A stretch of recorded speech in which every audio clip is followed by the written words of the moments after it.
Assalamualaikum warahmatullahi wabarakatuh. Selamat berjumpa kembali anak-anakku tersayang. Pada kesempatan kali ini kita akan membahas bab yang ke-10, yaitu tentang sholat jamak dan qashar. Baik anak-anak sekalian, mudah-mudahan semuanya dalam keadaan sehat dan tentu bisa memahami apa yang akan Bapak sampaikan pada kesempatan kali ini. Baik, tolong perhatikan semuanya agar apa yang kita capai tentang sholat jamak dan qashar semuanya bisa memahami, dan yang terpenting adalah mengamalkannya dalam kehidupan sehari-hari. Yang pertama, sholat jamak adalah mengumpulkan dua sholat fardu dikerjakan dalam satu waktu. Sekali lagi, sholat jamak adalah mengumpulkan dua sholat fardu dikerjakan dalam satu waktu.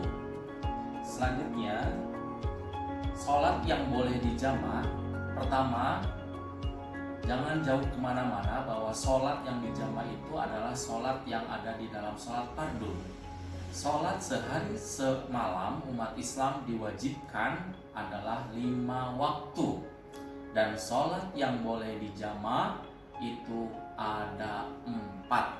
Jadi sholat yang boleh dijamak itu adalah sholat duhur, kemudian sholat asar, kemudian sholat maghrib, dan sholat isya. Kecuali sholat subuh, ini tidak boleh dijamak. Selanjutnya anak-anak sekalian, yang tidak boleh salah juga adalah sholat jamak ini mengumpulkan dua sholat fardu dikerjakan dalam satu waktu. Artinya dua sholat fardu itu sholat apa saja? Nah ini, sholat duhur dikerjakan dengan sholat asar. Artinya duhur ini berpasangannya dengan sholat asar. Yang kedua, maghrib pasangannya dengan isya. Ini tidak boleh berpisah.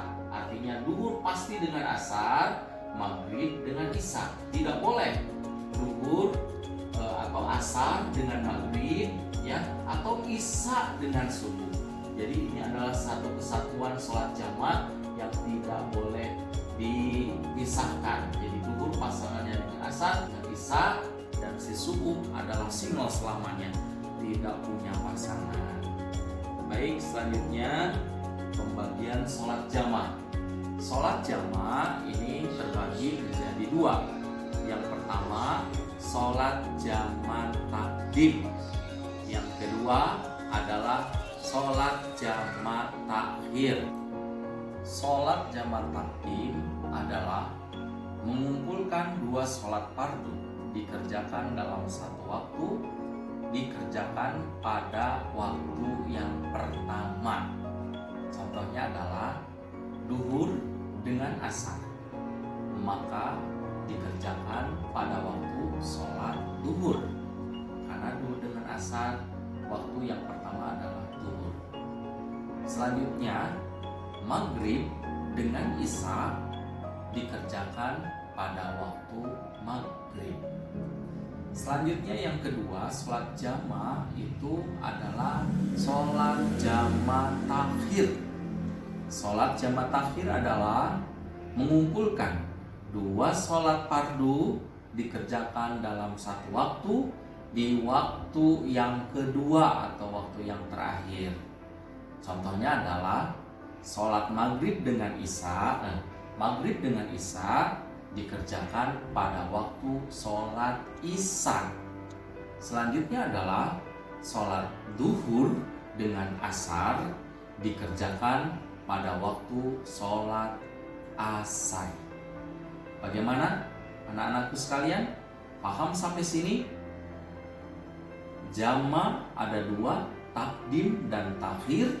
Takdim dikerjakan di awal, sedangkan takhir di akhir. Selanjutnya, jadi tidak sembarangan kita boleh melaksanakan sholat jamak. Sholat jamak ini merupakan rukhsah atau keringanan dari Allah Subhanahu wa taala, hukumnya itu mubah, boleh, tapi dengan syarat-syarat. Yang pertama syaratnya adalah bukan perjalanan ya mesti melebihi 81 atau 89 km.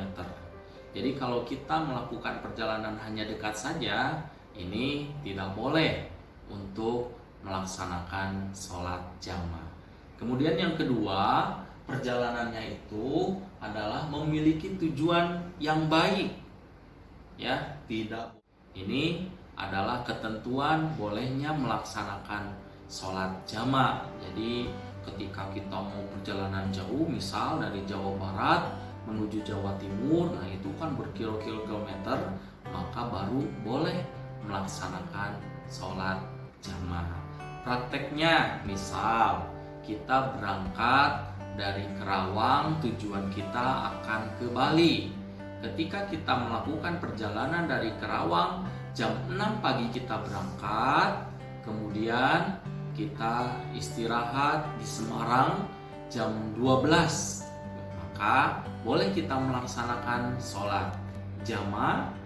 Kalau dikerjakan pada waktu duhur dengan asar, maka disebut jamaah takdim, karena dikerjakan di waktu yang pertama adalah waktu duhur. Ketika melanjutkan perjalanan selanjutnya, istirahat lagi, misal di Banyuwangi pada waktu isya. Nah, kemudian sholat isya, maghrib dan isya dikerjakan pada waktu isya, maka itu disebut jamaah takhir, karena maghrib isya dikerjakan di waktu yang kedua, yaitu waktu isya, maka itulah jamaah takhir.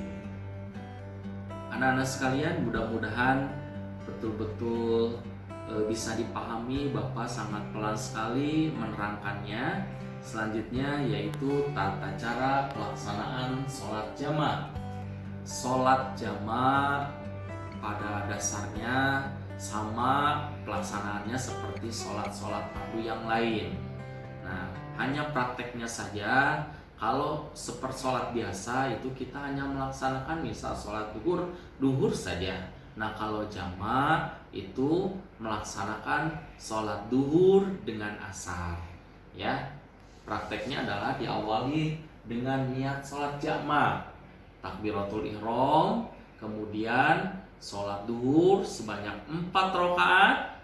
Setelah salam, assalamualaikum, assalamualaikum, berdiri lagi untuk melaksanakan sholat asar, ya, takbiratul ihram, kemudian melaksanakan sholat asar sebanyak 4 rakaat, kemudian salam. Jadi kembali untuk melaksanakan sholat isya, niat sholat isya, takbiratul ihram, kemudian melaksanakan sebanyak 4 rakaat, kemudian salam. Begitulah praktek atau tata cara pelaksanaan sholat jamaah. Tidak kalah penting anak-anak sekalian, di dalam pelaksanaan sholat, niat merupakan salah satu rukun. Artinya niat jangan sampai tidak dilaksanakan. Dan ingat, niat tidak di dalam lisan, tapi dilaksanakan di dalam hati ketika takbiratul ihram. Baik anak-anak sekalian, Bapak hanya mengingatkan ya, ini niat sholat jamaah duhur dengan asar. Ya, alangkah baiknya ketika sebelum niat di dalam hati diucapkan dengan lisan terlebih dahulu. Ya, ini sunnah untuk mengingatkan hati kita apa yang akan kita kerjakan sholat. Niat sholat jamaah ya duhur, usolli fardhu duhri arba'a raka'atin jam'an takdiman ma'al asri ma'muman lillahi ta'ala. Kemudian niat sholat asarnya usolli fardhu asri arba'a raka'atin jam'an takdiman ma'ad duhri ma'muman lillahi ta'ala. Buku-buku yang lain juga bisa di dalam melafadzkan niatnya seperti usolli fardhu duhri arba'a raka'atin majmu'an jam'a takdimi ma'al asri lillahi ta'ala. Demikian tadi materi singkat, mudah-mudahan bisa dipahami oleh anak-anakku tercinta. Ya, Bapak berharap kalian nanti bisa membuka kembali buku-buku tentang sholat jamaah sehingga betul-betul bisa dipahami, dan yang terpenting kemudian anak-anakku sekalian bisa mengamalkan ketika sedang bepergian jauh.